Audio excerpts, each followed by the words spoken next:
আল্লাহ রাব্বুল আলামিন বলতেছেন যে তোমরা কি করবে, আল্লাহ এবং তার রাসূলের দিকে ফিরিয়ে দেবে যদি তোমরা আল্লাহ ও পরকালের প্রতি তোমরা বিশ্বাস এনে থাকো।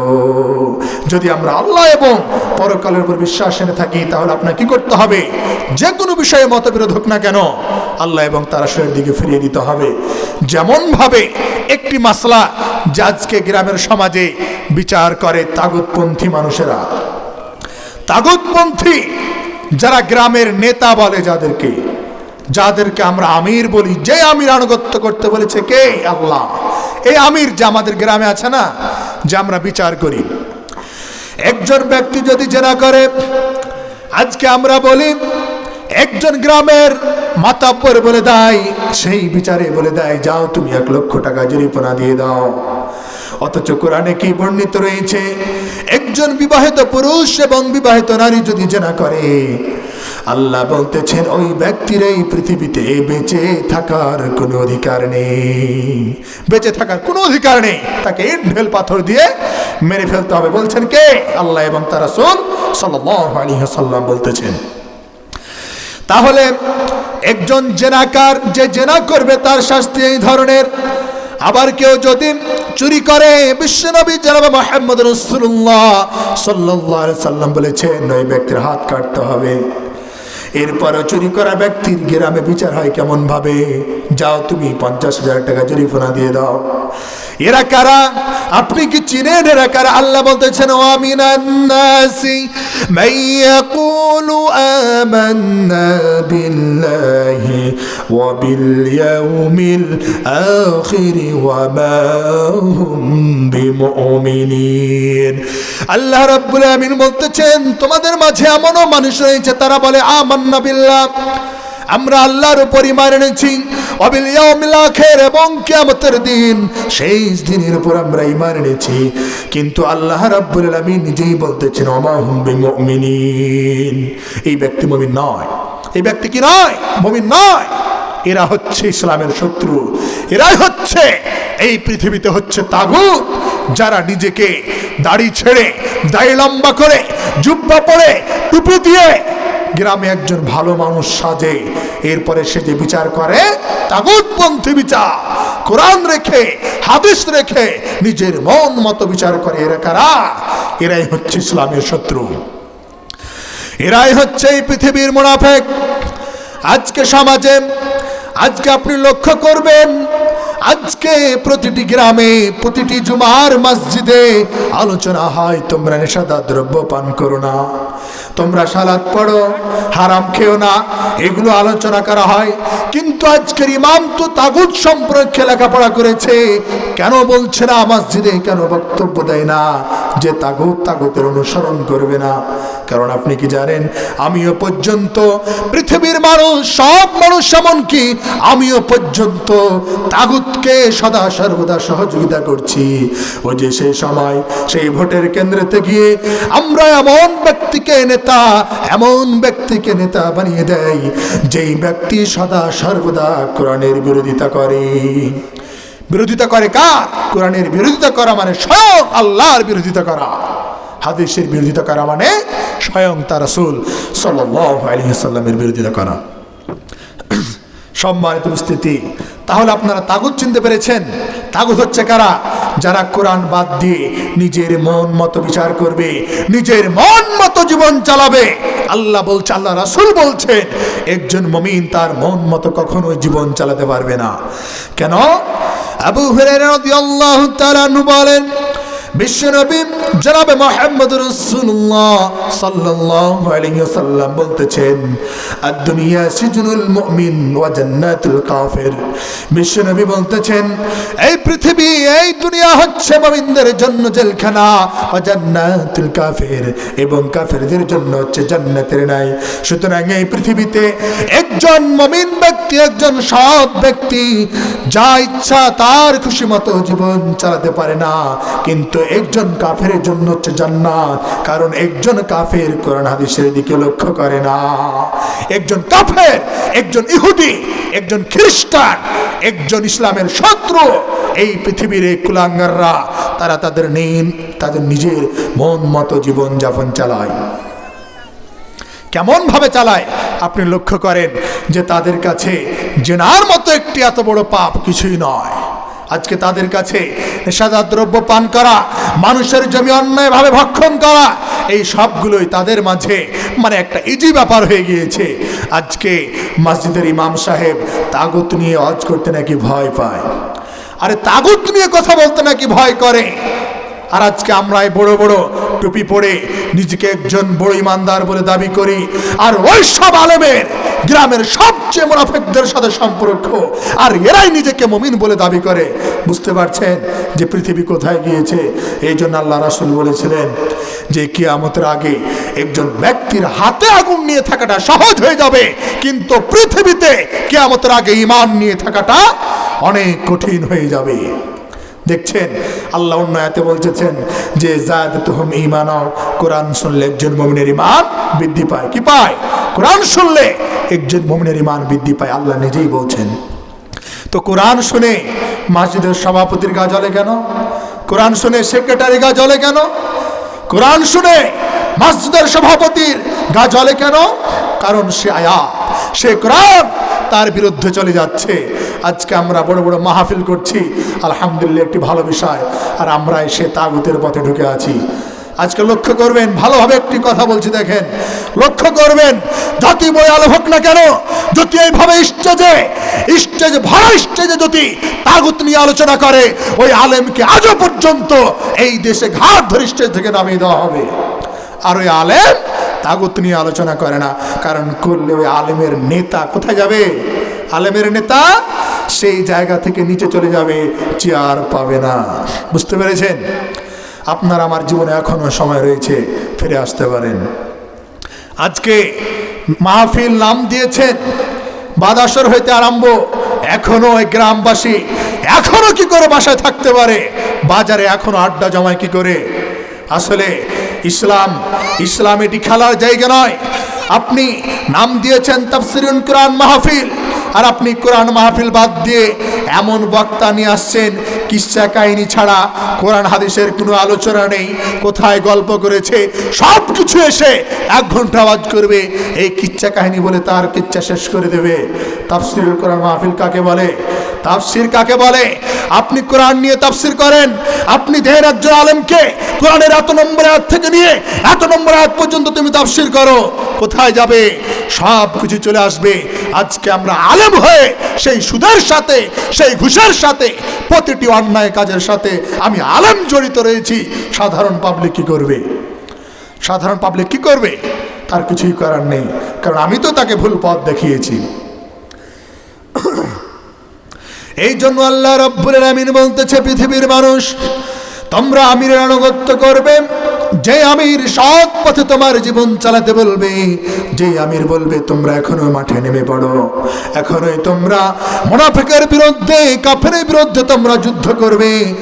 আজকে একটি কথা বলে রাখি, দেখেন, আল্লাহর কাছে একজন দুর্বল মানুষের চেয়ে, একজন দুর্বল ইমানদার চেয়ে, একজন দুর্বল মুমিনের চেয়ে আল্লাহর কাছে একজন শক্তিশালী মুমিনের অনেক দাম বেশি। বলেন সুবহানাল্লাহ।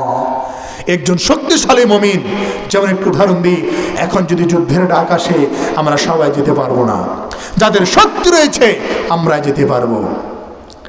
অনেক দিক থেকে একজন শক্তিশালী মুমিনের ফজিলত বেশি। এই জন্য আপনাকে আমাকে শক্তিও রাখতে হবে, কোরআন হাদিস সেইগুলো সাপোর্ট করে। সম্মানিত উপস্থিতি, প্রত্যেক বিষয়ে এই পৃথিবীতে ছোট আমল থেকে নিয়ে বড় আমল পর্যন্ত যত প্রকার আমল রয়েছে, যত প্রকারের সৎ আমল রয়েছে, সবগুলো আমল কার তরিকা অনুযায়ী করতে হবে? বিশ্বনবী জনাবে মুহাম্মদ রাসূলুল্লাহ সাল্লাল্লাহু আলাইহি সাল্লামের তরিকা অনুযায়ী। এরপরে আল্লাহ রাব্বুল আলামিন তিনি কুরআনুল কারীমের ভিতরে সূরাত মুহাম্মদ 47 নম্বর সূরা 33 নম্বর আয়াতের মধ্যে আল্লাহ বলছেন, ইয়া আইয়ুহাল্লাযীনা আমানু আতিউর রাসূলা ওয়া লা তুবতিলু আমালাকুম। আল্লাহ রাব্বুল আলামিন বলতেছেন ইয়া আইয়ুহাল্লাযীনা আমানু, আল্লাহ আবার বলছে ও পৃথিবীর মুমিন, আতিউর রাসূল, তোমরা আল্লাহ রাসূল সাল্লাল্লাহু আলাইহি ওয়াসাল্লামের আনুগত্য করবে। এরপরে আল্লাহ রাব্বুল আলামিন বলতেছেন ওয়ালা তুবতিলু আমালাকুম, তোমরা আল্লাহ রাসূল সাল্লাল্লাহু আলাইহি ওয়াসাল্লামের আনুগত্য না করে তোমরা তোমাদের আমল সমূহকে বিনষ্ট করে দিও না। আল্লাহ রাসূলের আনুগত্য না করে তোমাদের আমল কি করবে না? বিনষ্ট করে দিবে না। আজকে আপনাকে কি দিয়ে বুঝাবো? আজকে আপনাকে আমি কি দিয়ে বুঝাবো? এই ধরনের মাহফিলে আজকে আমরা বক্তার সামনে এসে বলছে আমি লক্ষ টাকা দান করলাম, 5 কোটি দান করলাম, 10 কোটি দান করলাম। তার উদ্দেশ্য কি বলেন তো? তার উদ্দেশ্য কি? রিয়ান্নাস, মানুষকে দেখানোর জন্য। এগুলো আমল কি কাজে আসবে? কখনোই না। আল্লাহ রাব্বুল আলামিন এই ব্যক্তির উদাহরণ দিয়ে বলছেন, আল্লাহ বলছেন ইয়া আইয়ুহাল্লাযীনা আমানু লা তুবতিলু সাদাকাতিকুম বিল মান্নি ওয়াল আদা কাল্লাযী ইউনফিকু মালাহু রিয়াআন নাস। আল্লাহ রাব্বুল আলামিন এখানেও ইমানদারদেরকে ডাকছেন। আল্লাহ বলছেন ও পৃথিবীর মুমিন, লা তুবতিলু সাদাকাতিকুম বিল মান্নি ওয়াল আযা, তোমরা কষ্ট খোঁটা দেওয়ার মাধ্যমে তোমাদের সাদাকাকে বাতিল করে দিবে না। কাল্লাযী ইউনফিকু মালাহু রিয়াআন নাস, সেই ব্যক্তির মতো যেই ব্যক্তি আল্লাহকে বিশ্বাস করত না, যেই ব্যক্তি পরকালকে বিশ্বাস করত না, যেই ব্যক্তি কিয়ামতের মাঠকে বিশ্বাস করত না, ওই ব্যক্তির মতো তোমাদের দান সাদকাকে তোমরা নষ্ট করে দিও না। নষ্ট করো না। আল্লাহ এখানে আয়াতে ইহুদিকে বলে নাই, খ্রিস্টানকে বলে নাই, বৌদ্ধকে বলে নাই। বলছে কাকে? বলছে কাকে? মুমিনদেরকে আল্লাহ বলতেছেন। আল্লাহ চাইলে ইয়া আইয়ুহান নাসও ব্যবহার করতে পারতেন। আল্লাহ অন্য জায়গায় ইয়া আইয়ুহান নাস বলে ডেকেছেন, কিন্তু আল্লাহ এই জায়গাতে বলছে ইয়া আইয়ুহাল্লাযীনা আমানু, হে পৃথিবীর বিশ্বাসীগণ। তাহলে আপনি লক্ষ্য করেন তো, আল্লাহ আপনাকে সাবধান করতেছে। আল্লাহ রাব্বুল আলামিন আপনাকে আমাকে সাবধান করে বলছে লা তুবতিলু সাদাকাতিকুম বিল মান্নি ওয়াল আযা। আল্লাহ বলছে কষ্ট খোঁটা দেওয়ার মাধ্যমে তোমাদের সাদাকাকে বাতিল করবে না। কাল্লাযী ইউনফিকু মালাহু রিয়াআন নাস, সেই ব্যক্তির মতো যেই ব্যক্তি আখিরাতকে বিশ্বাস করত না, যেই ব্যক্তি দান করতো কাকে দেখার জন্য? লোক দেখার জন্য। এখনো যারা ব্যয় করে, উদাহরণ দিয়ে বুঝতে পারবেন, আজকে যাদের পোস্টারে হ্যান্ডেলে বড় বড় নাম থাকে, বড় বড় টাকা ব্যয় করে, তাদের উদ্দেশ্যটা কি আপনি বুঝতে পেরেছেন? ভোট নেওয়ার জন্য, এর চেয়ে বেশি কিছু নয়। এরাই হচ্ছে তাগুতপন্থী, এরাই হচ্ছে তাগুতপন্থী, যারা মানুষকে দেখার জন্য ব্যয় করবে, পৃথিবীতে সালাত আদায় করবে, সিয়াম রাখবে, হজ করবে, যাকাত দিবে, এই পৃথিবীতে যত প্রকার নেক আমল রয়েছে সব করবে। এরপরে ওরা কোরআনের বিরোধিতা করবে। এই ধরনের মুসলমান আজও পৃথিবীতে আছে না? নাই, এখনো পর্যন্ত আছে। আমরা এখনো পর্যন্ত দেখতে পাই। আজকে আমরা অন্ধবিশ্বাসের মতো আলোচনা শুনি। এই ধরনের মাহফিলে আলেম ওলামায়ে ওয়াজ করে যায়, আমরা যাচাই বাছাই না করে তার আলোচনা আমরা মেনে নিই। আপনাকে যাচাই বাছাই করা দরকার ছিল, এই আলেম কোরআন থেকে কথা বলছে কিনা, হাদিস থেকে কথা বলছে কিনা, এগুলো যাচাই বাছাই করার প্রয়োজন নেই। টুপিটা বড় রয়েছে, বড় হুজুর, সব কিছুই মানা যাবে। এই ধরনের আমরা মানুষ আজকে সমাজের মুসলিম। পরিশেষে আমি এই এলাকার একজন কৃতি সন্তান হিসাবে আমি আপনাদেরকে বলতে চাই, আপনার আমার জীবনে এখনো সময় রয়েছে। অতীতকে পুঁতে দেন, অতীত বাদ দেন, সৎ পথে এখনো পর্যন্ত আসেন। আমি আমার এক মাহফিলে, গোদাগাড়িতে আমি এক মাহফিলে গেছিলাম। আমি সেখানে একটি কথা বলেছিলাম, দান করছেন 1 লক্ষ টাকা, আপনি করেন না কেন? কে নিষেধ করেছে? তো আপনি কেন মানুষকে দেখানোর জন্য ব্যয় করছেন? আপনার মাথায় কি এতটুকু বুদ্ধি নেই? আপনার মাথায় কি গোবর ভরা আছে যে আল্লাহ নিজেই বলছে যে মানুষকে দেখানোর জন্য ব্যয় করবো, আর দান কোনো কাজে আসবে না? এই পৃথিবীতে ওই বক্তার কাছে মারহাবা নিয়ে এই পৃথিবীতে সম্মান শেষ হয়ে যাবে, কাল কিয়ামতের মাঠে কিছুই পাবেন না। আপনার মাথায় কি একেবারে পচে গিয়েছে? আপনি কেন লোক দেখানো ব্যয় করেন?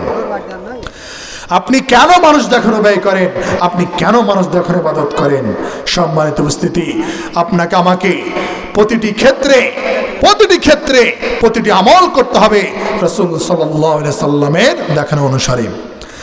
আল্লাহ রাব্বুল আলামিন আরো বলতেছেন আল্লাহ বলতেছেন ওয়া মা আতাকুমুর রাসূল ফাখুযুহু ওয়া মা নাহাকুম আনহু ফাতাহুন। আল্লাহ রাব্বুল আলামিন বলতেছেন রাসূল সাল্লাল্লাহু আলাইহি সাল্লাম তোমাদেরকে যা দেন তোমরা তা গ্রহণ করবে, এবং আল্লাহ নিজেই বলছে রাসূল সাল্লাল্লাহু আলাইহি সাল্লাম তোমাদেরকে যা বাদ দিতে বলেছেন, যা পরিত্যাগ করতে বলেছেন তোমরা পরিত্যাগ করে দেবে। কোনো কথা ছাড়াই আল্লাহ এবং তার রাসূল যা করতে বলেছেন তা ধরতে হবে, এবং যা ছেড়ে দিতে বলেছেন তা ছেড়ে দিতে হবে। যেমন আল্লাহ রাব্বুল আলামিন অন্য আয়াতে বলতেছেন ওয়া মা কানা লিমুমিনিন ওয়ালা মুমিনাতিন ইযা কাদাল্লাহু ওয়া রাসূলুহু আমরান আন ইয়াকুনা লাহুমুল খিয়ারাতু মিন আমরিহিম ওয়া মান ইয়াসিল্লাহা ওয়া রাসূলুহু ফাকাদ দাল্লা দালালাম মুবিনা। আল্লাহ রাব্বুল আলামিন আরো সুন্দর করে স্পষ্ট করে দিচ্ছেন। আল্লাহ বলছে ও পৃথিবীর মানুষ, আল্লাহ এবং তার রাসূল যদি কোনো বিষয়ে ফায়সালা করে দেয়, ভালোভাবে শুনবেন, আল্লাহ বলছে পৃথিবীর মানুষ, আল্লাহ এবং তার রাসূল যদি কোনো বিষয়ে কোরআন হাদিসে ফায়সালা করে দেয়, আল্লাহ নিজেই বলছে যে আল্লাহ এবং তার রাসূল যদি কোনো বিষয়ে যদি ফায়সালা করে দেয়, তাহলে কোনো মুমিন পুরুষ এবং কোনো মুমিন নারী নিজেদের ব্যাপারে কোনো এখতিয়ার থাকে না, নিজের ব্যাপারে কোনো এখতিয়ার থাকে না। কারণ ফায়সালা দিয়েছেন কে? আল্লাহ সুবহানাহু ওয়া তাআলা ফায়সালা দিয়েছেন। তাহলে আল্লাহ এবং তার রাসূল যদি কোনো বিষয়ে ফায়সালা দেয়, তাহলে কোনো মুমিন পুরুষ এবং কোনো মুমিন নারী নিজেদের ব্যাপারে কোনো এখতিয়ার থাকে না। আইয়াকুনা লাহুমুল খিয়ারাতু মিন আমরিহিম, তাদের নিজেদের ব্যাপারে কোনো এখতিয়ার থাকে না। ওয়া মান ইয়াসিল্লাহ ওয়া রাসূলুহু। এরপরে আল্লাহ রাব্বুল আলামিন বলতেছেন কেউ আল্লাহ এবং তার রাসূলকে যদি অমান্য করে চলে, তাহলে আল্লাহ বলতেছেন ফাকাদ দাল্লা দালালাম মুবিনা। আল্লাহ বলতেছেন স্পষ্ট, আল্লাহ বলছেন ওই ব্যক্তি পথভ্রষ্ট, যে ব্যক্তি আল্লাহ এবং তার রাসূলকে অমান্য করবে। সময় শেষ হয়ে গেছে, তাহলে আপনাকে আমায় কি করতে হবে?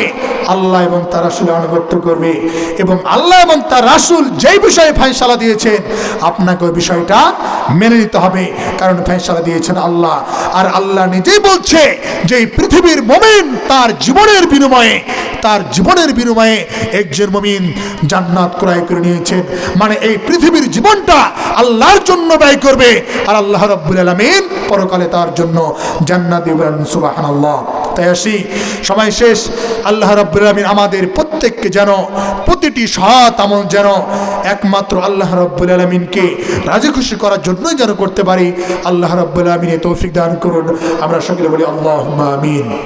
আমরা আরো দোয়া করি যে আল্লাহ আমাদের প্রত্যেক সৎ আমল এই পৃথিবীর এই তাগুতপন্থী বাদ দিয়ে একমাত্র যেন তোমাকে যেন দেখানোর জন্য, তোমাকেই যেন রাজি খুশি করার জন্য করতে পারে, এবং আপনার আমার জীবনে ছোট আমল থেকে নিয়ে বুড়ো আমল পর্যন্ত যত প্রকার আমল রয়েছে সবগুলো যেন রাসূল সাল্লাল্লাহু আলাইহি সাল্লামের তরিকা অনুযায়ী করতে পারি। আল্লাহ রাব্বুল আলামিন আমাদের সেই তৌফিক দান করুন। আল্লাহুম্মা আমিন। আসসালামু আলাইকুম ওয়া রাহমাতুল্লাহি ওয়া বারাকাতুহু।